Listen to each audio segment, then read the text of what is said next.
Voilà, donc dans cette séquence, nous allons voir comment redessiner un modèle, donc des volumes sur la base d'un PDF.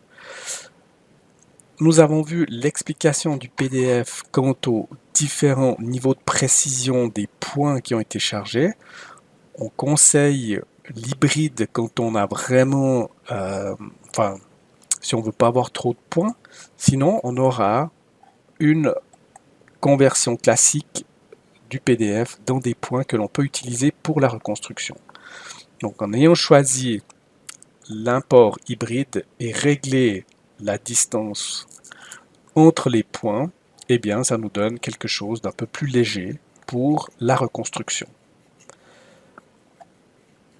Nous allons ajouter une dalle, donc je me dirige vers la dalle. On a vu que pour la dalle, on a le glisser, déposer et modifier. Donc on peut glisser, déposer un élément. Voilà. Ou on peut effectivement définir le contour au moyen des points. Donc j'efface cet élément-là, je repique une fois mon élément, et non seulement je peux définir le contour, mais je peux aussi configurer mon élément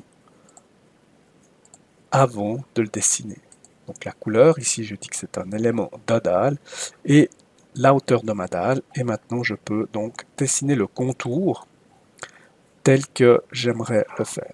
Alors, petite information, la dalle, au final, elle va représenter la forme suivante, c'est-à-dire qu'elle va faire ce passage-là avec différents décrochements et on va voir donc la manière de dessiner en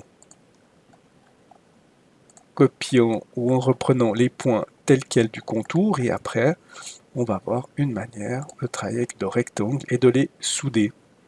Voilà, donc ici, je viens sur mes points, je travaille avec la roulette pour zoomer, dézoomer. Voilà, ici j'ai deux points qui ont été identifiés car ils sont, représentent une intersection. Voilà, et lorsque j'arrive à l'avant-dernier point, je peux simplement touche de droite de la souris fermer ma dalle. Voilà, c'est la première méthode pour mettre en place une dalle en récupérant les points. La deuxième méthode qui peut être pratique ou on ne va pas juger explicitement l'une ou l'autre méthode, mais on peut sélectionner à nouveau la dalle et vous avez une option ici, rectangle, qui permet de travailler sur la base de rectangle. Donc en tapant R, je n'ai plus besoin que de deux points pour rallier.